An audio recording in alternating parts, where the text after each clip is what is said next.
People are always asking me to do more anime, so today I'm doing a character case study on Shouko from A Silent Voice. Hello family members, I'm Megan and this is the Fangirl where I suck all the fun out of movies. As you heard in the opener, I'm covering A Silent Voice, which is an anime that deals with some very serious topics. There's death, bullying, not knowing how to cope. And for those of you who haven't watched the movie yet, the film follows high schooler Shoya, who bullies a deaf girl until she has to change schools, becomes a social outcast from his reputation as a ruffian, and who is about to commit suicide because he can't even stand to look people in the eye anymore, and he really just feels like there's no turning back to fix it. But before he ends it all, he decides to track down his victim Shouko and apologize to her. That apology leads to a spark of interest, and slowly but surely, Shoya is able to start looking people in the eye and making friends. Really, the story is so relatable for so many of us because we all have these things that we feel guilty about or situations we don't know how to repair. But A Silent Voice shows us that there's redemption out there for everyone, no matter how badly we feel about things. And while Shoya is definitely an interesting character to dissect, I want to cover Shouko this time. Here we have a girl who has the super common anime trope of being perky and positive. From her very first day of school, Shouko is happily trying to make friends. She explains that she can't hear them, but she has a notebook so that they can write back and forth to each other. All she wants to do is make friends. And this has to be a horrific experience for Shouko because she's going to a school where she's deaf, but everyone else can hear. There's not one person in her class that can already sign, and for as many things as the movie does right, I don't think they expressed enough how isolating that scenario is. Think about it, there's a lot of occasions where kids are thrown into situations where they can't communicate with their peers, but it's usually a language issue. Here in the United States, we typically see people that only speak Spanish, that's pretty common for us, but then over time at the school, the kids learn to be bilingual, so you can study and practice and really dedicate yourself to learning another language if communication is important to you. But when you're deaf, there's nothing you can do about it. You can't sit at home with a book or turn on the TV to try and learn how to hear like the other kids do. It's impossible. And even on a day-to-day sense, it's just so jarring. You can't hear anyone coming, so you get startled much more easily. You probably won't know if someone's being mean or sarcastic because you can't read a tone in a note. When everyone's playing a game, you can't really join in because you can't hear anything fast enough to participate. So if no one wants to put in the effort to communicate with you and learn a completely different language, there's nothing you can really do except cry or try to smile through the pain and hope someone sees the value in you as a person. Most people never stop to think about this, but imagine going out by yourself to order food, or you need help finding something at the store and you're not able to speak or hear to find those things or get what you need. And every time you try to communicate the only way you possibly can, you just get blank stares or people laughing at you. It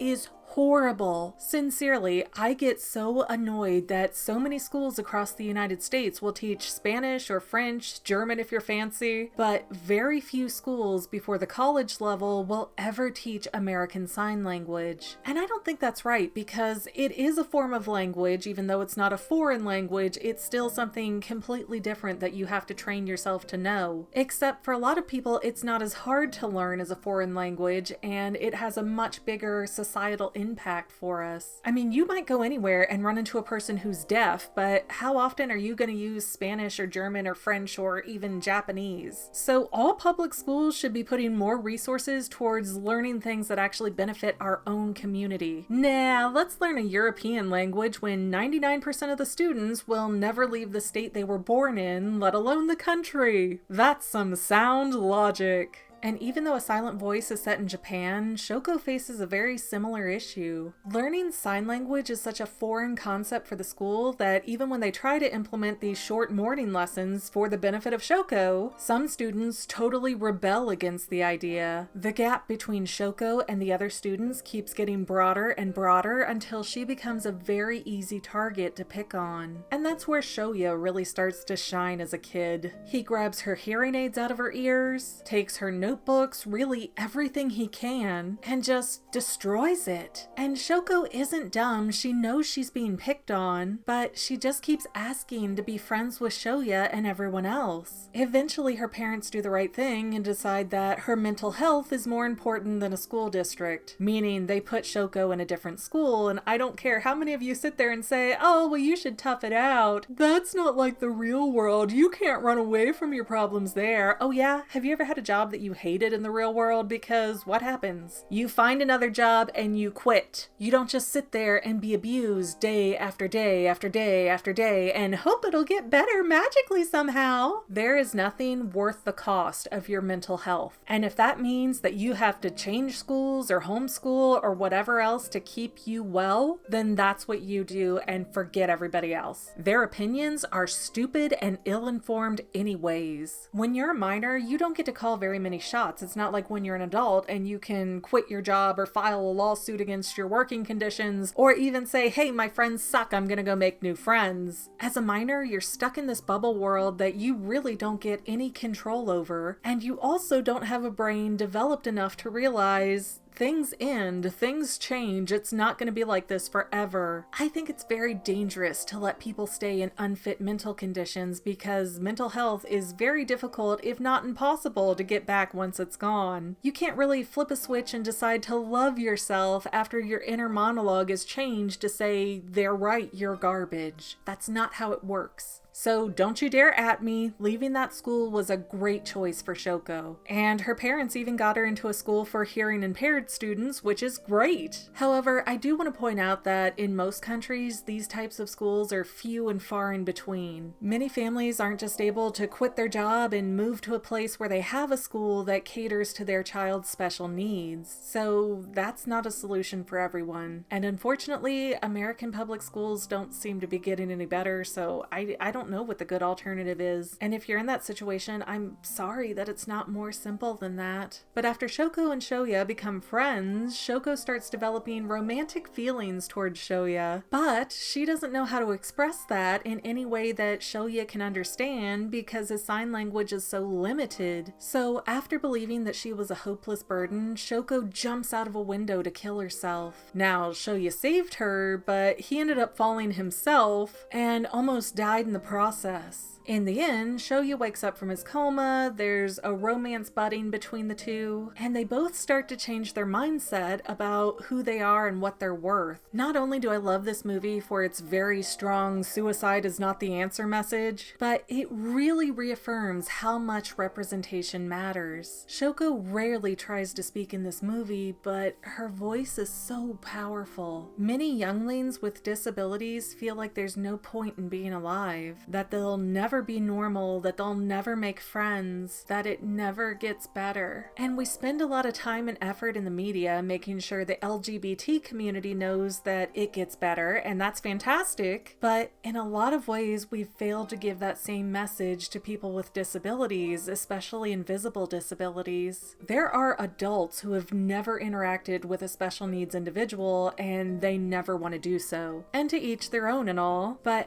I meet adults all the time who think that deaf people or people with cerebral palsy or PTSD or autism are all just lazy and not trying hard enough to be normal. Like, it's not a choice to not function like typical people. Or even worse, the fact that so many people believe that if you can't communicate like everyone else, then you must have a mental retardation. It's really unforgivably sad. And that's why I wanted to focus on Shouko and not Shoya in this breakdown, because it's so rare that we get shown a disabled person as a person. And I know there's South Park and there's Family Guy where you have disabled people that are characters in the show, but it's kind of like they're caricatures of disabled people, like we never really deal with their issues. So in some ways it's fantastic because they treat a disabled person just like everybody else, and in other ways it's like, yeah, but are you really helping with inclusion and understanding and empathy, or are they just part of the joke? I watch both those shows, so I'm not saying, oh, they're awful. I just think it's open for discussion whether characters like Joe Swanson and Timmy and Jimmy, if they're helpful or hurtful, and I think it's kind of a weird in-between gray area. And almost everywhere else, if we ever see a person with a disability, it's a side character, or it's the sidekick for the protagonist to show what a good-hearted person they are to be friends with a cripple. It can feel so disgusting. But Shouko gets to exist in her own right. She has her own desires and issues that are completely separate from the protagonist, and allowing her to be such a big character with such overwhelming struggles, while simultaneously not being handled with the Hollywood disabled gloves where nobody knows how to write for her, it makes this movie truly like a beacon in the night for every young disabled person looking for something to turn to. Shouko is kind, she is positive, she is trying her best and failing sometimes, she breaks down like everyone else can. She has a lot of difficult emotions that she doesn't know how to handle, and she's more real than any live-action disabled character has ever been. I might be overthinking it, but that's literally my job. Okay, so not really silly derps today. By the way, the video is technically over. This is the side vlog at the end for those who want to hang out. But I do want to comment today because every time I do a video like this and I don't, people start taking to the comments with, how dare you? I have a daughter with an IEP that's like this freaking thick, and I have a 3-year-old son who was recently diagnosed with autism when, from my understanding, most doctors won't do that until a kid is at least 5. So that is how developmentally displaying he is of all these autistic features. So for those of you going, oh, you're talking about disabled people when you're atypical and that's not right and you don't get to speak for us. Okay, one, I'm saying positive things in support of issues like more people learning sign language, which again only benefits our own communities. And 2, why do people assume they know every facet of my life because I spoke for 10 minutes in a video and that's all they know of me? Wow, I'm glad you know like every record and everything I've been through. That's amazing. I hope you put your powers to good use. And then 3, just because I can say this, if you hate this video so bad and you hate when I talk about mental health or anything else so badly, why are you still watching this video? There is nobody tying you down, forcing you to watch. If you're not happy, feel free to click away. Shocking, I know. And oh yeah, 4, the levels of which I've dealt with depression and anxiety and social anxiety. I mean, y'all don't even know. Even in my mid-20s, I was having problems picking up my son from preschool. Let me say this again. Picking up my son from preschool, because in the car pickup lane, if his teacher was outside calling the names, I might have to smile and wave at her, and that was too much stress and anxiety for me to deal with. And I was also that girl who ended up changing schools in my sophomore year because I just couldn't handle the people and the crappiness anymore. So before you come at me with me, I know everything about you and I don't know you at all. Just don't. Do yourself a favor. Like, you really don't know me and you really don't want to pick a fight, because I don't tend to have a polite fight. I will have a polite debate, but when you try to personally attack me or tell me what I do and do not know, you think you're going to tell me about myself? That's cute. I will shred you. Because you know, the one issue I don't have trouble dealing with is when I feel completely right in a situation. So if you attack me, you will leave the conversation crying. Yeah, that's a whole lot more serious and angry than I prefer to be at these little derpy moments, but I get so tired of being told who I can talk about and what I can talk about and whether or not I'm allowed to speak about mental health or whether or not I'm allowed to speak about disabilities or people of color or this or that. You know what? I'm an adult human being that can critically think about anything in any which way I want. If you don't like or don't agree with my opinion, you're free to not be here. But for the rest of you who are sticking around listening to my ranty craziness, I am starting to work on storytime videos. I think around February I should get something out. I don't know, maybe a little earlier. We'll see how it goes. But I am starting to get my stories down, so I think it's going to be an interesting venture. Anyways, that's really neither here nor there. I guess derps are over. Thank you guys for watching who do watch it and take it in positively, as is recommended and intended. And we'll see you next time, family members. As you heard in the opener, I'm covering a site. Well, family members, we're almost done, but I want to invite you to hang out with me in some other places. I'm on Twitter and Instagram as my own personal self, and I have a Facebook page too, but I mostly just post photos over there. And sometimes people say, "Hey McGann, I want to mail you something. How do I do that?" Easy. Just click the About tab on my channel page, and my most current P.O. Box info will be right there. I also run another channel, The Family. It's really a hodgepodge channel where we might post anything. Oh yeah, and I also sell shirts and stickers and stuff with the Family and the Fangirl logos. If that is your cup of tea, I have a link in every description of every video. Finally, if you want to help out the Fangirl channel and make sure I'm putting out video essays for years to come, the best way you can help is by subscribing and watching more of my videos, whether they're new, old, whatever. Maybe even share one or two on social media, help spread the word. People who watch to the end of videos like you helps to tell the site, hey, this is a good video, we should recommend it to other people. So if you made it this far, leave me a comment of something like, hey, I made it to the end. Love ya. See you next time, family members. Bye.